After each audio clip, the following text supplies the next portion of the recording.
Okay. We will get started.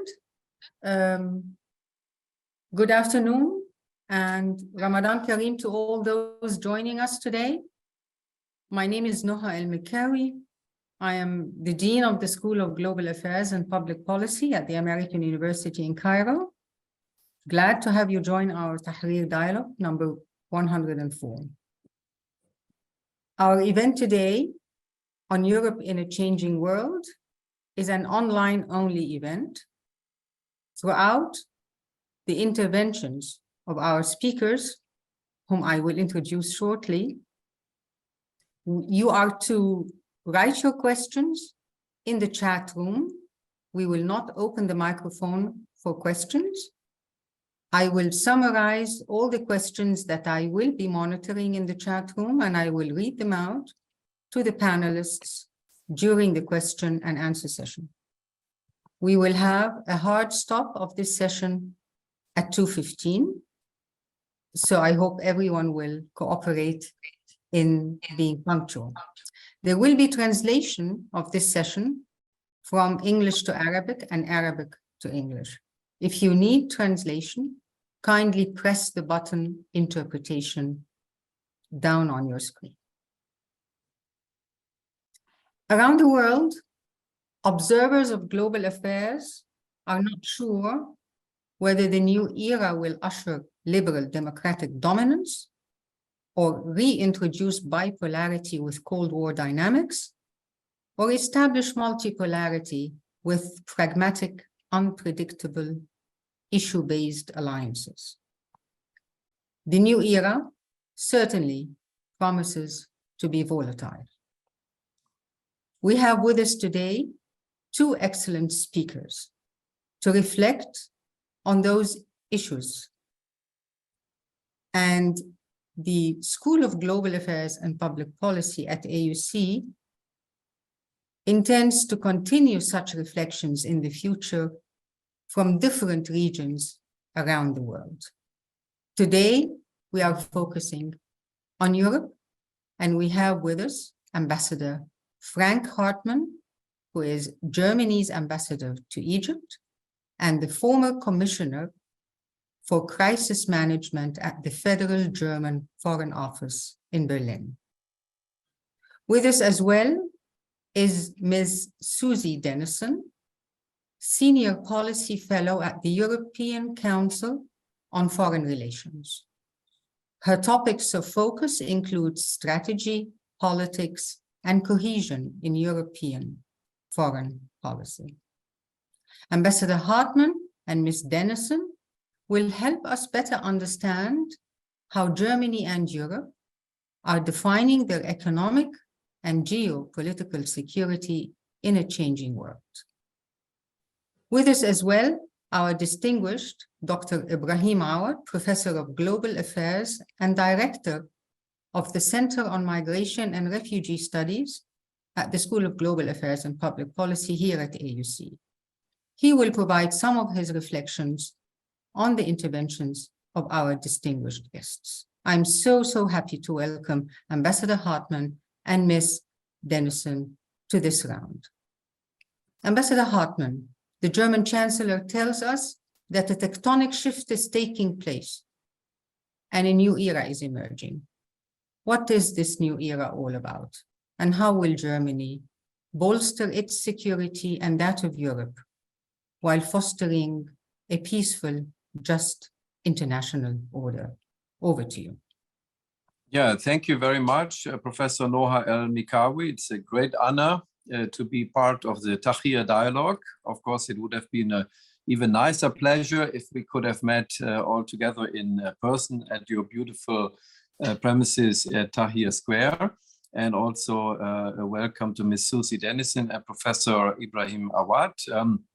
I think it's a very important and timely topic to discuss. What does the Russian war in Ukraine have in terms of consequences for European security and for my country, Germany, in the heart of Europe in particular?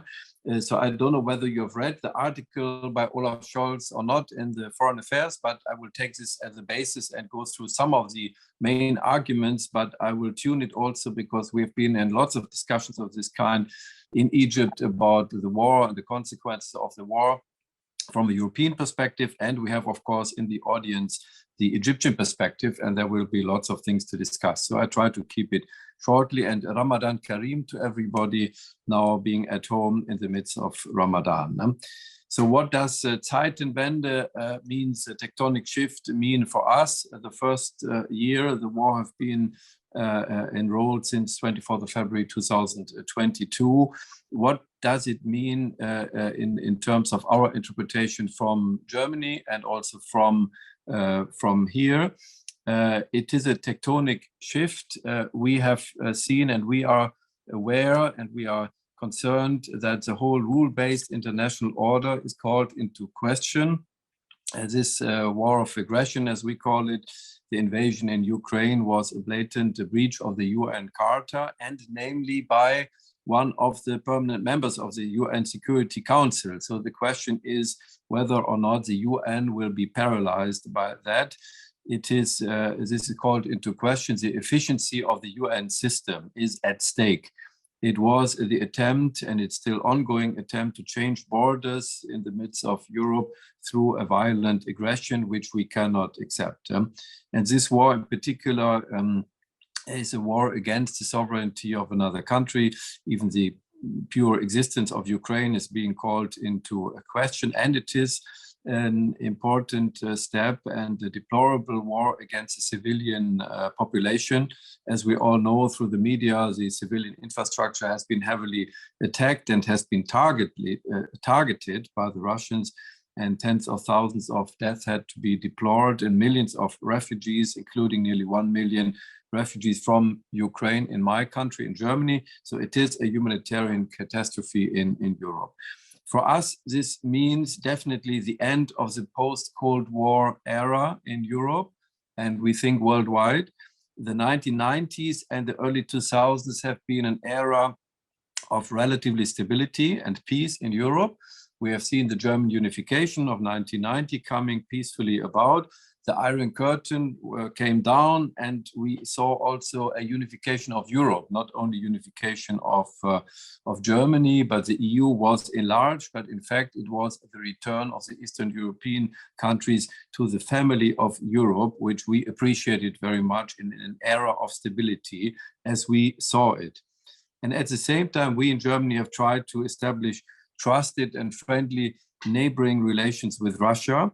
We are actually an indirect neighbor to Russia. Russia is a very close, used to be a very close partner to us economically, and we had ideals and hopes that Russia could be integrated into the European security architecture by establishing strong and reliable economic and friendly relations. We have heavily invested in Russia, and we became over the years overly dependent even on energy imports from Russia, namely on gas. More than 55% of our gas before the war was imported to Russia. And we realized this was in a way naive. We have wrongly we have wrongly estimated the reliability of Russia.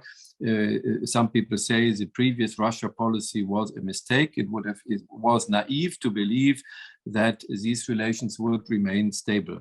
What happened in Russia?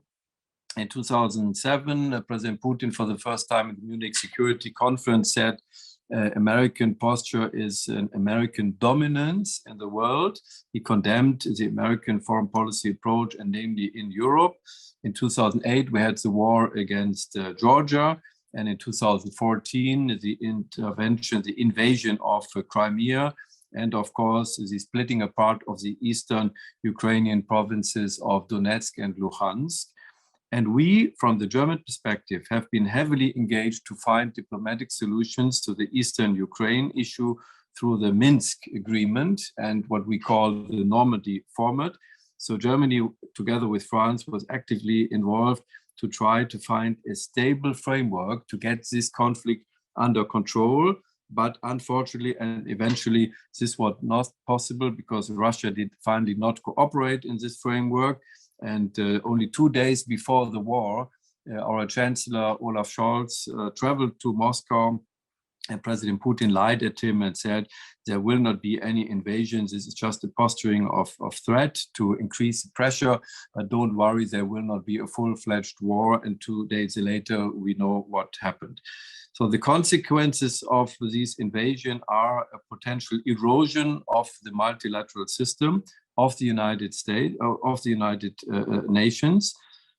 We have to readdress and the mistakes and the failure of Germany's Russia politics towards the years of 2000.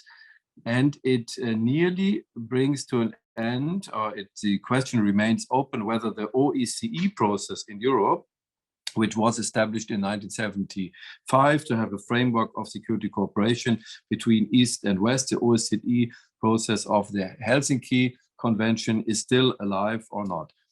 So how does the world order change after 2023? It is clear to us that we do not want to enter into a new Cold War area. I do not believe that the answer will be a binary world order between Russia and the United States. And it should not, in this whole discussion, when we talk to countries like Egypt and other countries in the South, so-called global South, it should not be a debate about us or them, but it should be a debate about maintaining the principles of the international order and the international law. That is very important for my country. We do not expect countries like Egypt to take sides, but to be outspoken how the international order and the international law shall be maintained and how the United Nations remain to be effective. It will be a multipolar world order. And the main antagonists in the future will not be the US and Russia, but in our eyes, the United States and China. Russia may transform even more into a junior partner of China, but the main dynamics of potential rivalry and conflict will be between the United States and China and not between the United States and Russia anymore. And this current war of aggression, in my eyes, should not be interpreted as a systemic conflict. It is not, as you initiated, Nora, in your initial remarks, it is not about dominance of one system over the other, of liberal democracies over authoritarian governments, but it is, as I said, about how shall we jointly together maintain the international rule-based world order. And that is the main argument with which we have tried to win countries like Egypt over in the United States, in the United Nations, to vote for these altogether 4 resolutions where the aggression was condemned in the United Nations General Assembly. Some countries in the global South feel less affected. They say this is a European conflict. Why do you not bring this to an end? This is a challenge to Russia's position after the post-Cold War era. You cannot find a peaceful settlement in your relations with Russia, which I refute, because Germany in particular has tried to do that over 20 years, but in the end it failed. And the argument the West has to bring this war to an end, please do it, whatever is necessary to bring the war to an end, which I'm hearing very often here in Egypt, is not leading us to a solution, because a peace cannot be made on the back of Ukraine. It is not the West, the Germans, the French, or the US decision to decide under which conditions shall a country possibly forfeit part of its territory. And just imagine the end of the Israeli-Egyptian conflict. It could not have been imposed from the outside world to say what are the conditions under which Israel or Egypt have to make peace. Give up part of your territories. This would be unacceptable for everybody. So last word, what does this Zeitenwende, the tectonic shift, mean for Germany and for Europe? First of all, we have to work to maintain and to protect the international system of the United Nations. And we have to cooperate with our partners in the South, with India, with Turkey, with Egypt, and many others to maintain this framework of world order. Otherwise, conflicts like this one will be exported to many other regions in the world, including countries in Africa, where we see a growing Russian influence and a destabilizing influence in countries like Mali, like Central African Republic and others. We in Germany have to improve our own defense capabilities, and we did so by investing 100 billion euros for defense, because in the post-Cold War era, the 90s, we may have neglected our defense capabilities because we thought in an era of peace and stability, a large army and a very modernized equipment is no more necessary. And this was proven to be wrong. And we increase our contribution to NATO to 2% of the GDP. We see the European Union and the NATO strengthened as a result of this conflict. Our responses became much more coherent and powerful. The sanctions packages of the EU and also the NATO enlargement of Finland and Sweden is calling Russian intentions actually into question. They strengthened the NATO. They achieved, we think, quite the opposite of what they wanted to achieve, to weaken the Western structures. And also the transatlantic alliance has rather been strengthened than weakened.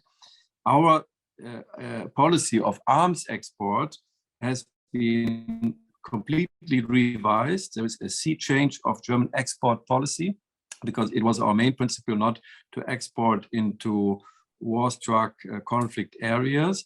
But we believe, and we strongly believe, and there have been surveys in Europe and in Germany, that we have a responsibility to put Ukraine into a position that they can exercise their right of self-defense. Ukraine, I think, would cease to exist if they would not have the means to defend themselves, and we would have a Russian invasion at the eastern borders of the NATO members if we had not have them to defend themselves. But NATO and Germany, we think, are not part of the conflict, and we don't want to become part of the conflict. So this is a very fine balance, which is also described in this article. To what extent can you support another country which is defending itself in a war of aggression without becoming part of the war itself? This is also an important conclusion, and I'm coming to an end. We have to support also others to alleviate the economic consequences of this war, namely countries which are heavily struck by the food security crisis, like Egypt. And we have increased our cooperations with Egypt, in particular on the food security issue, with increasing all our packages of support to World Food Programme and other things.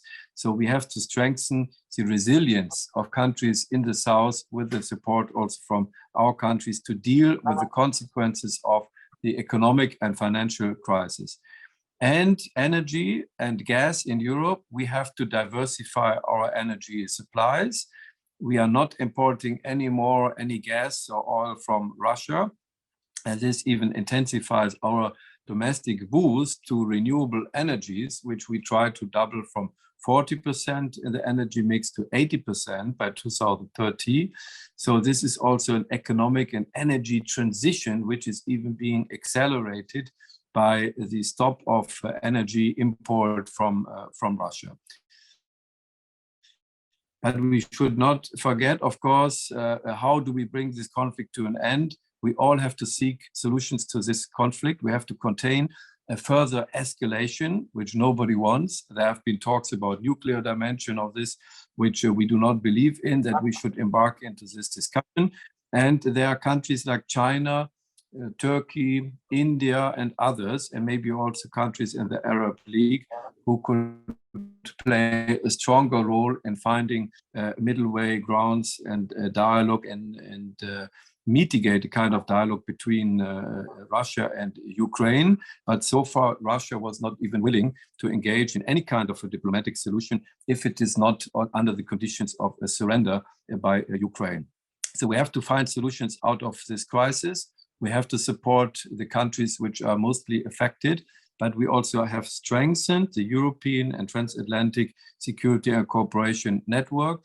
But the sea change, which is affecting or taking effect to the global security, I think is going much further than Europe. It will also affect countries in the Arab world, in Africa, and around the globe, because the main premises of the international order with a strong UN Charter and a strong a strong UN system with the Security Council have been called into question, and that is the new world order we have to deal with in an intensified dialogue with countries like yourselves to find answers to this question. So I hope I wasn't too long. 12 minutes, I count. Yeah. Thank you. Thank you very much, Ambassador Hartmann. I appreciate very much your intervention, which covered quite a lot of ground, very complex ground. You said the way you see it and the way Germany sees it is a serious erosion of the multilateral system, but not a pathway to a binary world order, something that, of course, we appreciate very much in the German position. Susie Dennison, Senior Fellow with the European Council on Foreign Relations. You've heard what Ambassador Hartmann had to say, and what you are about to tell us is a very interesting story, because the European Council on Foreign Relations added to this view a view from the citizens of Europe in a recent survey of, if I'm not mistaken, over 19,000 European citizens, as well as some citizens of China, Russia, and Turkey who responded to that survey. And the European Council published the results of that survey in a policy brief with a fascinating title that reads, United West, Divided from the Rest, Global Public Opinion 1 year into Russia's war on the Ukraine. Ms. Dennison, please unpack for us the findings of the survey and their implications from your perspective on European foreign policy in this changing world order. Over to you. Thank you very much indeed for that introduction. And just to pass on my apologies to all the participants who came expecting to see Mark Leonard, the director of ECFR, but I am not him because he's ill today. But I will do my best to share the results of this report nevertheless, which I worked closely with him on.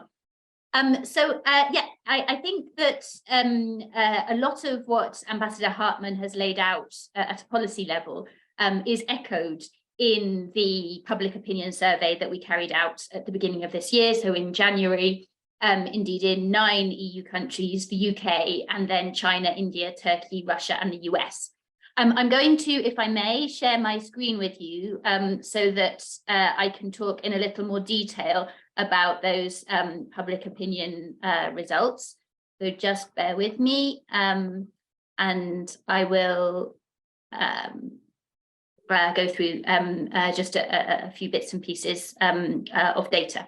So the first point, as Noah alluded to in her opening words, is indeed that what we can see in terms of thinking about the war in Ukraine a year after Russia's invasion is that there is a coming together, if you like, of public opinion in what you might define as the West, the EU 9 countries we looked at, Great Britain and the United States, around the idea that Ukraine needs to regain all of its territory, even if that means a longer war. And this is quite interesting to see, because particularly focusing on the EU point of view, where we asked this question over 6 months ago, we have seen a growth in this sense that, as Ambassador Hartmann laid out, this is for Ukraine to define the terms of peace on which they're willing to negotiate. But there is a sense that Europeans who are maybe taking a slightly bigger hit than those in the West, economically speaking, for supporting that, are willing to stand behind Ukraine for as long as it takes. So the message which we're hearing at policymaker level is echoed in public opinion in Europe. But what is particularly interesting is when you dig down into this picture at political level within European countries, you can see that this idea of the importance of unity behind Ukraine spans the traditional political divides. So we've just given three examples here of political groups which are very well known in the European context, to underline that this is not about a sort of a surge in liberal internationalism, but this is an idea which unites both conservative nationalists such as Poland's PIS government supporters with parties like supporters of parties like Germany's Green, La République En Marche here in France, where I'm speaking from. And this is very much a dominant opinion across these different political groups. There's a sense that we can see that in tandem with this feeling that that Europe and the West needs to continue the strong stance which has been taken against Russia's war for as long as it takes, is a sense of reinforcement of the idea that the EU of the EU's strength.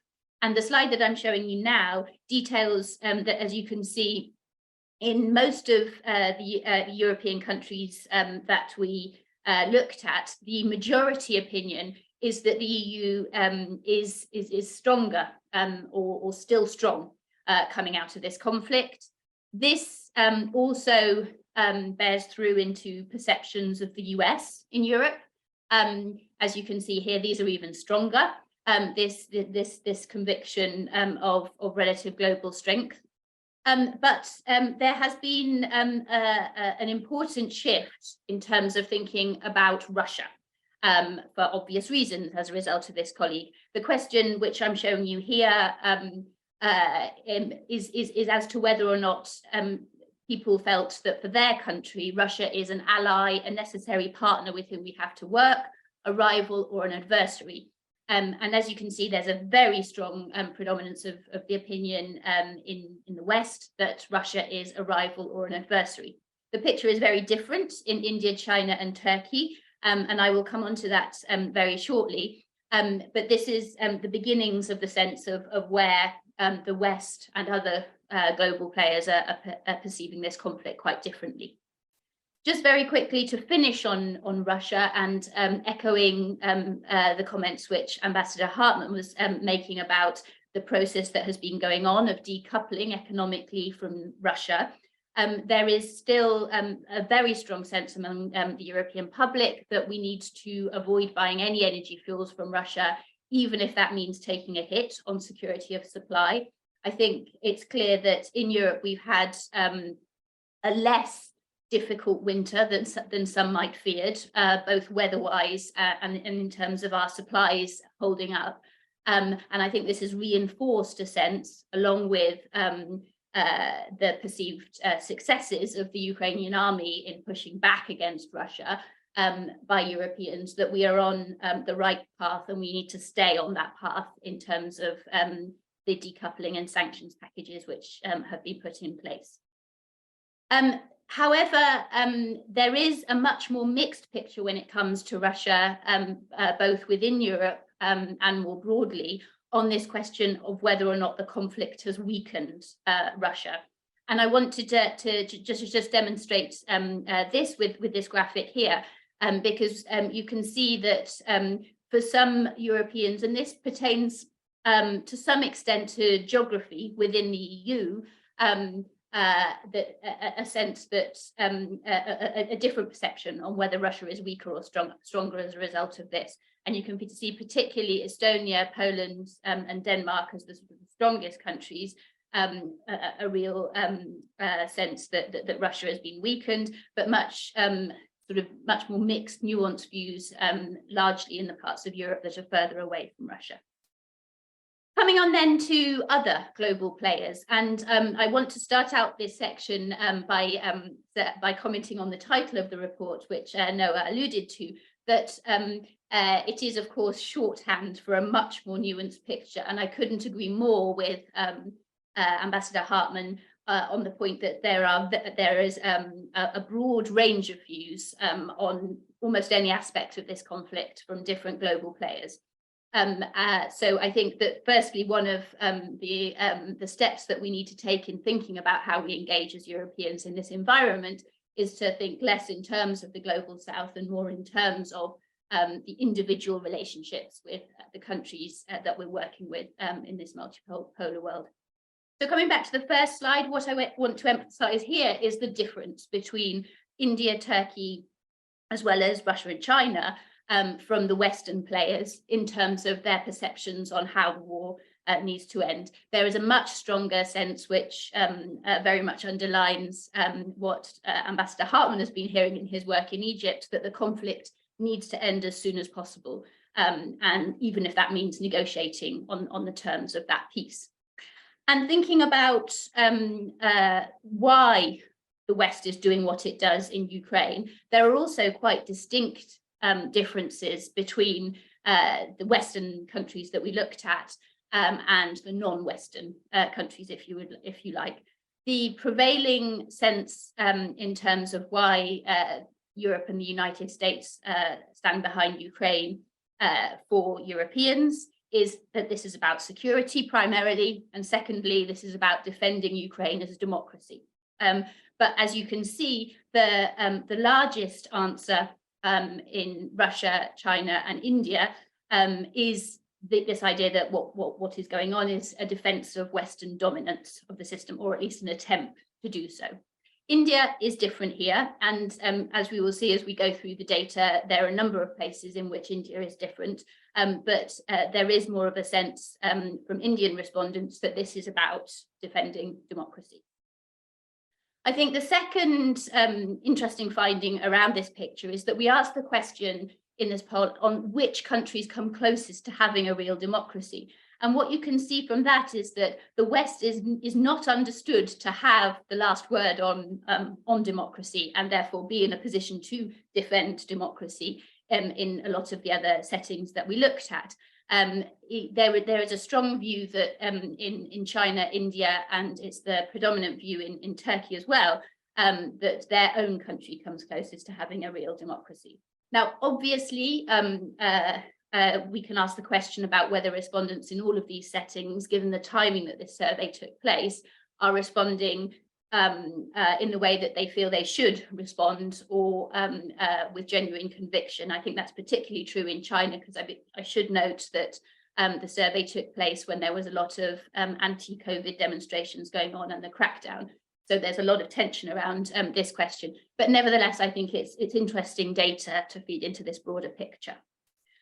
The previous speakers have also talked a little about the next world order and what different countries are expecting to emerge. And indeed, I can confirm from the survey work that we've been doing that this idea of a bipolar world, ongoing strategic competition dominated by the US and China, is not what countries such as Russia, Turkey, India are preparing for.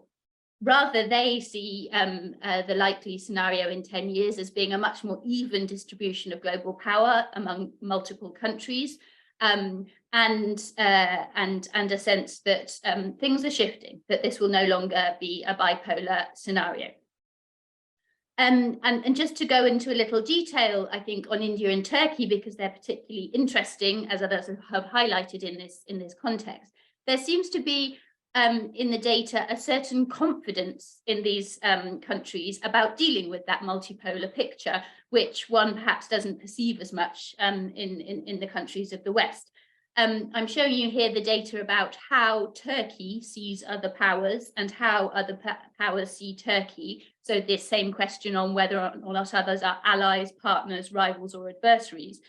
And as you can see here, Turkey does seem to be living this this policy of working with everybody. That there's a sense in terms of how Turkey sees other players that these are necessary partners, largely in some cases allies, but this tends to be the predominant answer from the Turkish perspective. And in India as well, there is a much stronger sense on this front of the necessity of cooperation with allies and necessary partners, with the exception, for obvious reasons, of China in that picture. So just to bring that all together, a few conclusions that we take away from this data is this idea that the West is more united than ever. This, to some extent, was counterintuitive. If we think about where we were a year ago, there was major questioning about whether or not unity around the firm stance against Russia's war of aggression could be maintained, given the consequences for Europeans and the spending consequences for the US of that picture. But that has proved to be wrong, and that has proved to be quite resilient and cross-party, as I said at the beginning. But what we can also see is that in this picture, Europe and the West is perhaps less influential than ever. And in a sense, one can see that we are perhaps victims of our own unity. There's this perceived sense of the West operating together, but operating in a sense of trying to preserve the status quo ante, which is not something which other powers recognize. And there's this feeling that the consolidated West has actually alienated other players in the ways in which we're engaging. So I think that I would very much echo the picture that Noah painted in her introductory words of the expectation of a shifting alliance-based system going forward, and that is going to be quite a major adjustment for us in the West in terms of learning how to operate in that environment. So I will stop there and hand back to the chair.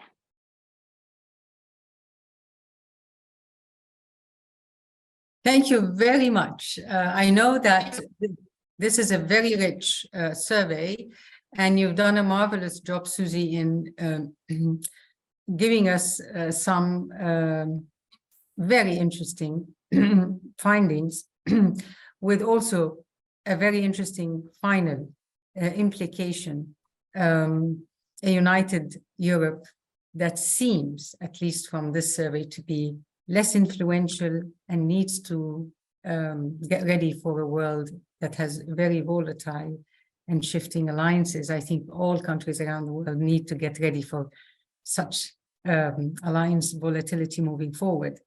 We have with us our distinguished professor of global affairs and director of the Center for Migration and Refugee Studies at the School of Global Affairs and Public Policy here at AUC, Professor Ibrahim Awad, who's been listening carefully and has read both Olaf Schulz's article and the survey of the European Council.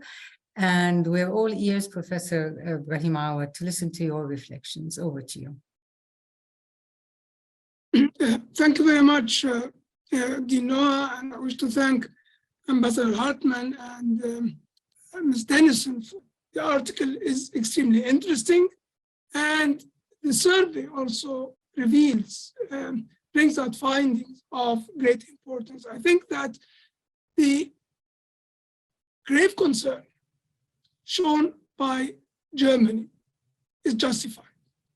The concern in Europe that the invasion of Ukraine arose is certainly justified. Europe has had a history in the 20th century, the 19th century, since the emergence of the nation-state system that justified this concern.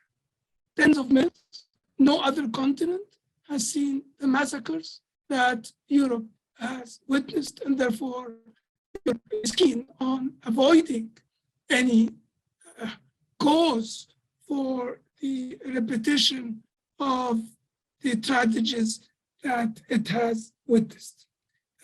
The article by Chancellor Schulz is rich.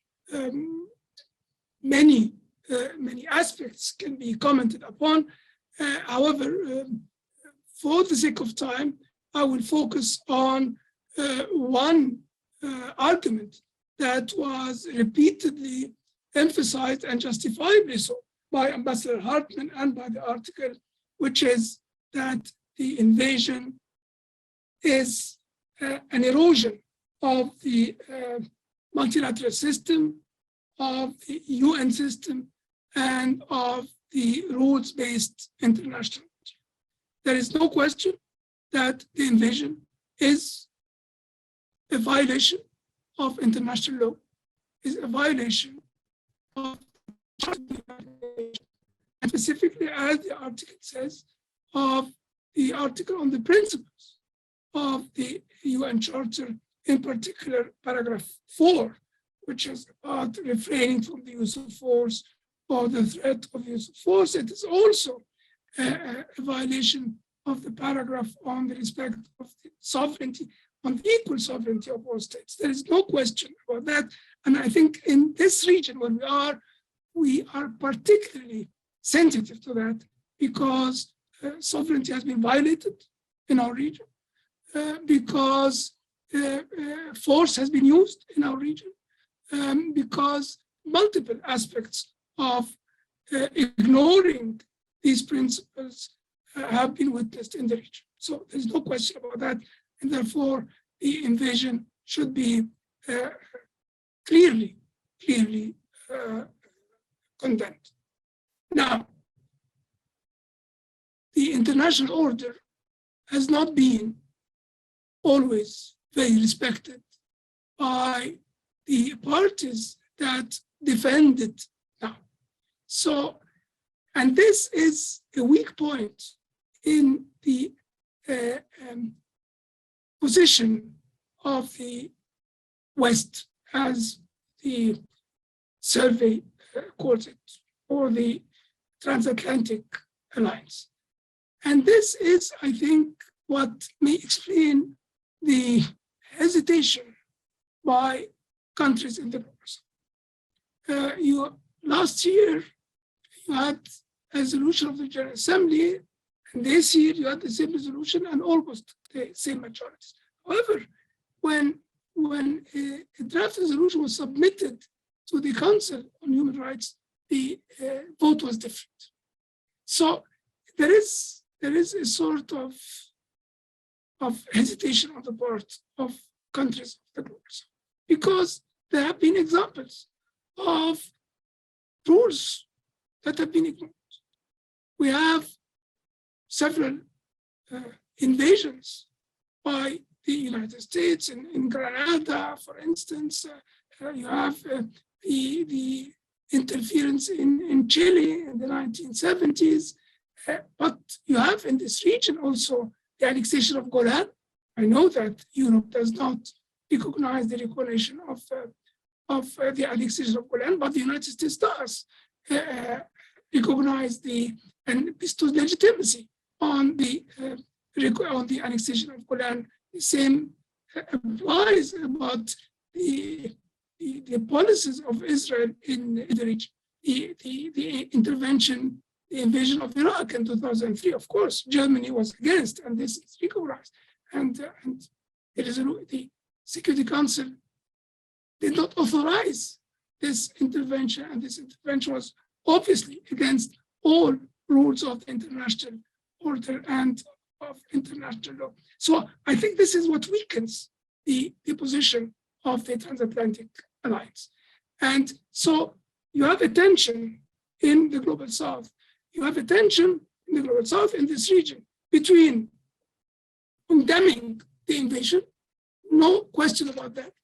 But on the other hand, international order is not, let alone that it should be democratized. It should be more democracy should be introduced in the functioning of the international order. But let's leave this aside, because this is not the moment to talk about that. But in fact, the order that exists, as it exists, has not been always respected. So something should be done to reconcile these contradictions, this tension, and this is what would give strength to the position of the West and transatlantic. I turn to a very interesting survey carried out by the European Council on Foreign Relations. I think that indeed we can talk about the West divided from the rest, the West united and divided from the rest. I think that the West is especially united in respect of policy to face up to the invasion of Ukraine, with a minority that is not negligible either. But I do not want to talk about this. I want, on the contrary, to emphasize that with this division of the West from the rest, there also is continuum. We cannot talk about complete division. I don't think that the world can be seen in binary perspectives. It doesn't exist neither in the international system nor within any of our countries in the north or in the south. Look at the table about what or the US stands by Ukraine. You will find that in China, 64% say that to defend Western dominance or defend their own security. You will find that in India, 16 and 23, 39%. But you will find that in the EU, these are 59%. 59% in the EU say that it's either to defend Western dominance or to defend their own security, which is not very far away from the perspectives in China. This is something positive to build upon. Look at another tip. In 10 years from now, which of the following do you think is more likely? You will see that in one of the options is a more even distribution of global power among multiple countries. You will find that the US 17%, Britain 16%, EU 19%, in India 21%, not very far. In Turkey 23%, not very far. What is a little bit far is in China and Russia. So in reality, there are common positions. We should not build our position, our policies on the perception that this is a division that cannot be mended. It can, on the condition that we understand why others think as they do. So for the global south, it should understand that Europe is very concerned. Europe has a history that justifies its concern. But Europe also, or the transatlantic alliance, should not just neglect the position of others and say that they do not really pay attention or pay sufficient attention to the rules-based order. No, they should also think why others are skeptical.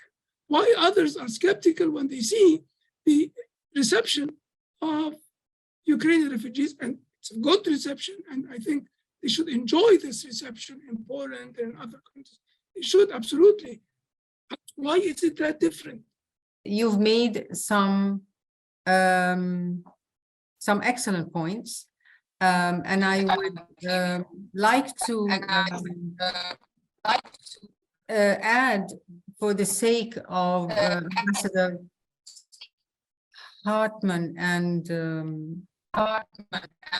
our colleague Susie Dennison, that in the chat room there have been other comments also about the fact that the erosion in the rule-based international order based on international law and multilateral frameworks has been undermined a long time ago, before this violation of the international order during the Ukraine war.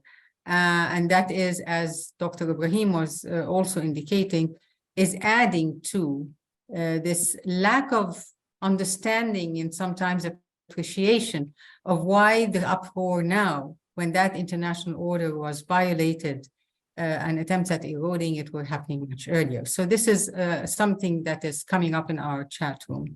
I will add another very good question that's in the chat room before I turn it over to Ambassador Hartmann and Susie Dennison.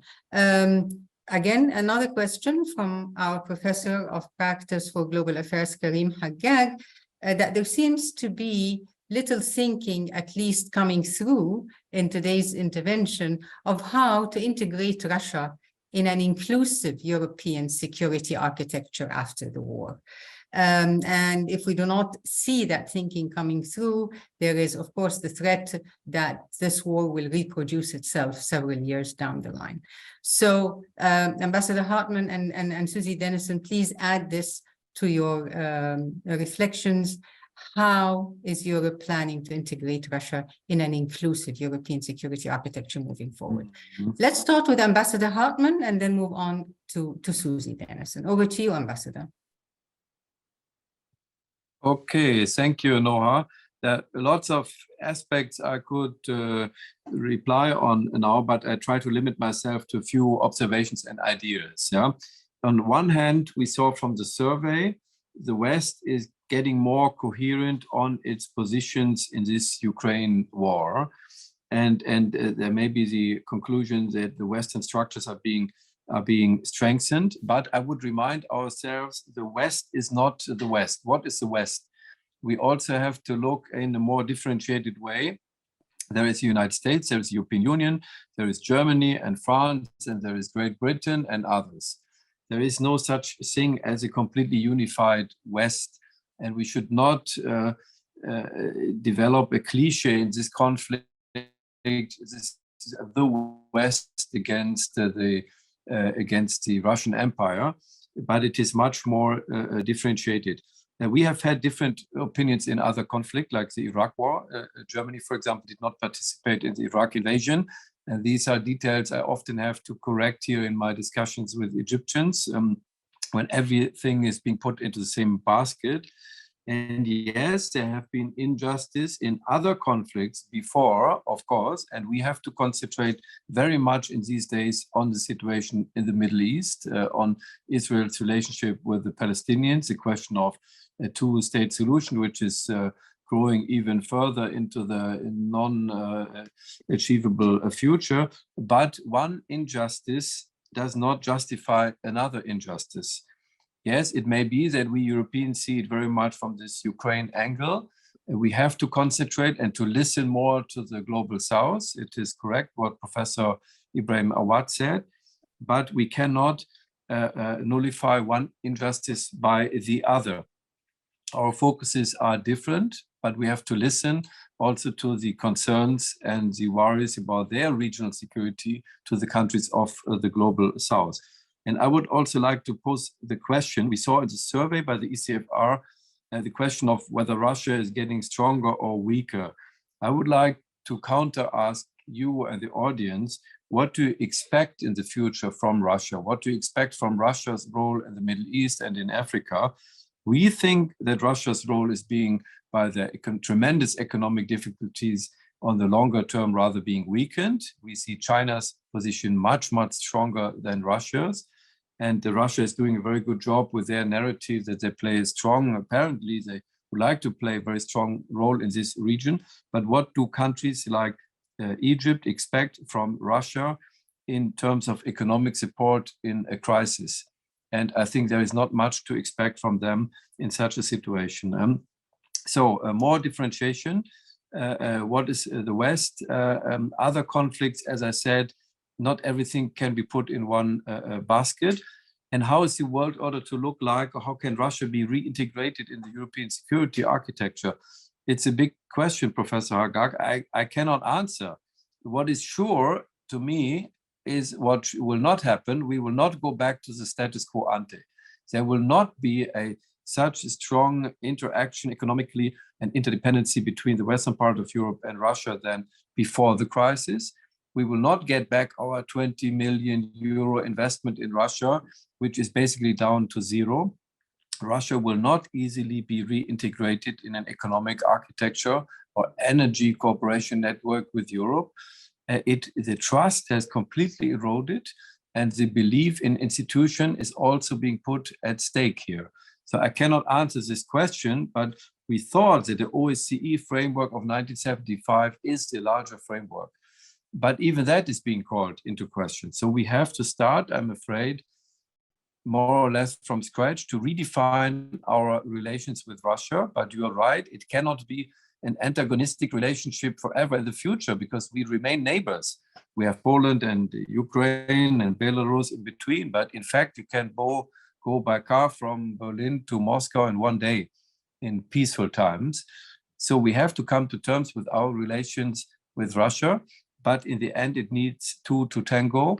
And this depends very much on Russia's reaction, how they come out of this war scenario. We are willing to debate a future security structure with Russia, but it depends very much on themselves now, how they come to an end with this conflict.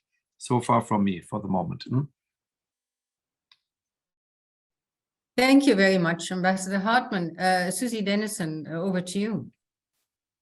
Thank you very much. Indeed, really interesting comments and questions from the floor. So I wanted to react briefly to the points which Dr.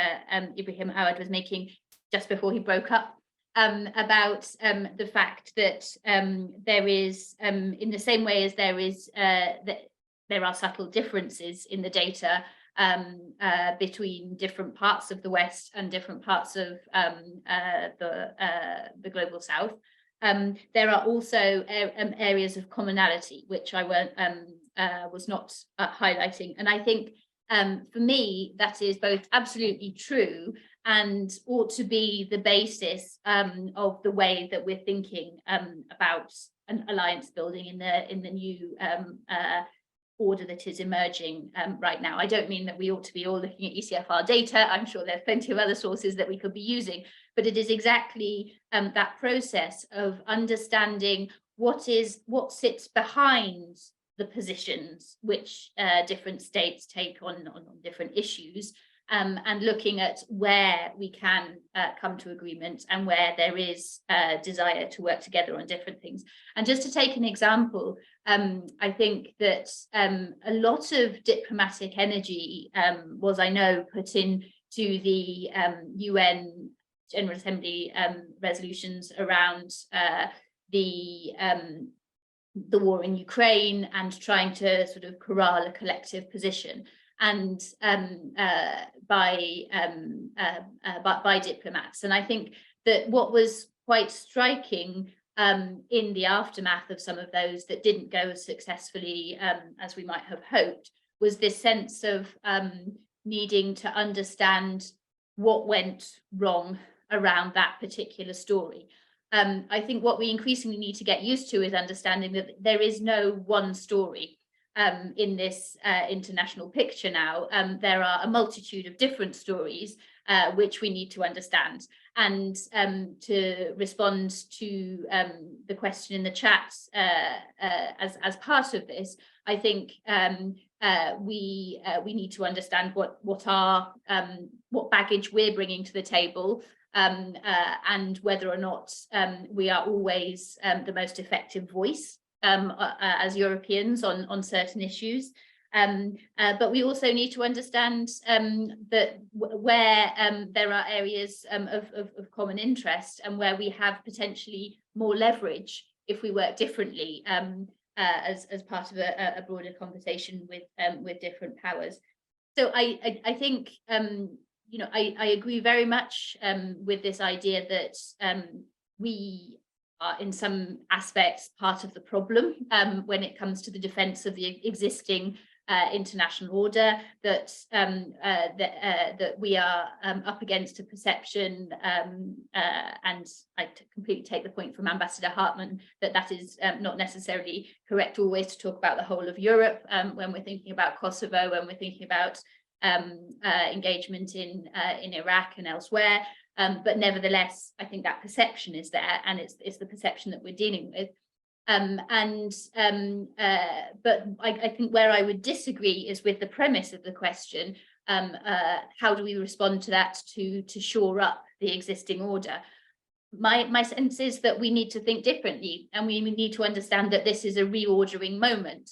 and perhaps that means identifying quite ruthlessly where are the areas within the system where we have an interest in preserving existing structures, where are there parts of the system where fundamentally it is not working, whether that is down to the riding of roughshod over the international rules by Russia and other powers, or whether that is down to other factors. It is nevertheless a situation which is changing. And then just a kind of a final comment to react to Ambassador Hartmann's point on what to expect Russia over the longer term. I think I very much agreed with his own answer to the question, but I think what I would add is that it's not only from my point of view that we will have to work with Russia because they are quite near neighbours. It is also that on a range of different global goods, whether it's climate change, whether it's tackling pandemics, we all have a common interest in ensuring that the system works. And so there will be areas on which we will need to cooperate more or less closely with Russia and its allies. And so it's about future-proofing that system of cooperation and ensuring that we can still work together on these global goods, as well as remaining and retaining solid positions with respect to what Russia is doing on this conflict. Thank you very much, both of you, for engaging so candidly with the remarks made and the questions raised. I cannot let both of you go without reminding of what's going on in France right now, another leading country of the European Union. And what is there is, of course, complex and has all sorts of idiosyncrasies of a political nature. But I want to raise with you another issue that has to do with the anticipated increase in military spending that Europe is building up toward, and how that... Is my voice breaking here as well? There was an echo, but I can hear you clearly. Okay. And how Europe will be able to balance its increasing military expenditure in conventional and non-conventional warfare, for good reason, very, very many people would argue, with its very heavy social spending to maintain its welfare state system, which had contributed primarily to 70 years of peace and growth and development in Europe that made Europe the model that everybody was seeking to understand, if not emulate. There is a tango dance here. There is a tension between the security agenda for Europe and its social welfare model. Your very quick comments on that, based on what you hear from your citizen surveys, as well as what you know is happening in the foreign policy circles that you deal with. Over to you, and let's start with Ambassador Hartmann. I know you have to leave us soon, Ambassador, so over to you. Yeah. Thank you very much, Noah. Yes, you're absolutely right. Ukraine is not the only topic we're discussing back home. In France, it's about pension reform from 62 to 64 years of retirement age. Well, by the way, we have already increased it up to 67 without having such tremendous demonstrations. But we're having a general strike today, actually, in Germany, including all the airports and transportation and so on. And it is about wages. It's about wage increase of what the trade unions demand, up to 10%. So we have other issues, and you're right, there is a conflict on expenditure. We have a budget review, and the Minister of Finance said, I cannot cater for 70 billions of the additional wishes by different ministries. We need to invest on education. Education, universities, schools is a tremendous investment backlog, so to say. And we have the generational demands of climate change. We do not want to ease our efforts in fighting against climate change only through the Ukraine crisis. And thirdly, you are right, social security expenditures are also on the increase. So in the end, we have to find a balance. It's not only about security, it's about internal coherence in a highly differentiated social security model. It is about remaining competitive in the universities, in science and in research, in development, in the industry, and maintain the social coherence and social peace. That is very important. And we see these conflicts in France and partly also in Germany. And that demands additional spending on social security, on education, on research and development. So this is, of course, a conflict. And in the end, we only intensify our military spending due to our defensive posture. We think, and we are also feeling indirectly threatened by what is happening now. So we cannot neglect that there is an external threat factor to our European security. So we have to be prepared for that. That's why we have to do this. If the situation eases, if, Ambassador Hagak, we find more longer-term security structures again after the end of this conflict, I doubt whether this will be possible within a shorter period of time. But of course, we do not have to maintain a package of 100 billion euros for defense. This is a wishful thinking, but for the time being, we need it, and we need it urgently. But you're right, there are other policy areas which are in competition when it comes to budget resources, namely on social security and on education and investment. Thank you. Thank you. I hope you can stick with us for a couple of minutes more until we hear from Susie and then wrap up our conversation. Susie, over to you. I mean, I will be very brief. I think that I live and work in France, so just a very quick comment on the tensions there. I think that there, of course, is a risk with the intense necessary political focus on the domestic situation at the moment of read across into the external posture that France is able to take, and the prioritization in public spending terms on what France is able to do. But I think that for now we're not there yet. There is a very peripheral campaign being pushed by, I think it's the CGT, one of the major unions, which you see on some posters arguing that money should be going to workers, not weapons.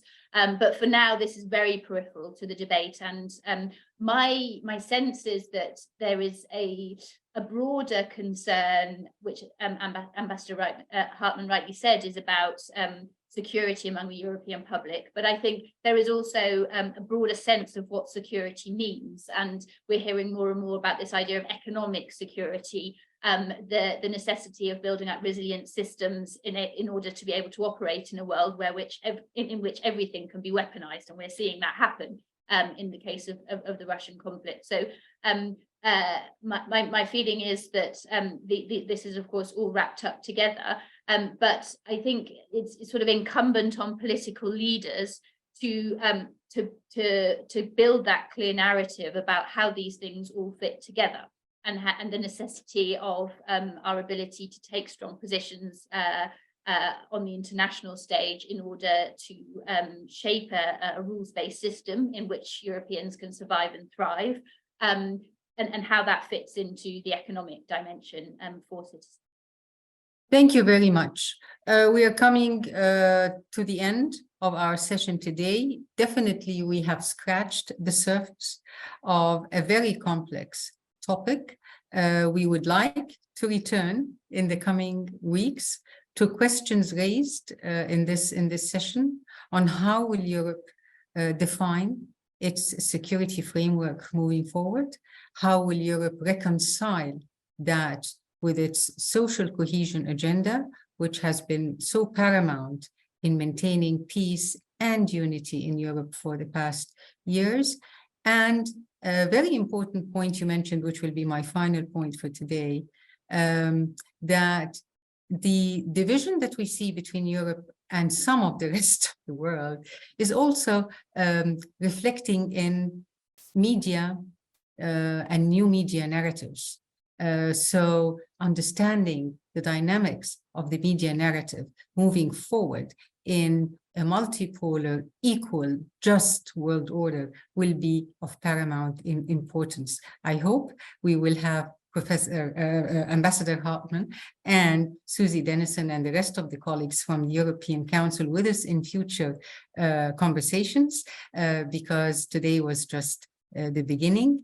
And as I said, the School of GAPP, Global Affairs and Public Policy, will also invite other regions to enter in this conversation in order for us to better understand what it takes to build a better, peaceful, and just multilateral global order moving forward. I thank you, Ambassador Hartmann, very much for being with us. Susie Dennison, thank you very much. Professor Ibrahim Awad, thank you very much. Sorry for the bad connection that we had, but your points and messages came very clear and loud.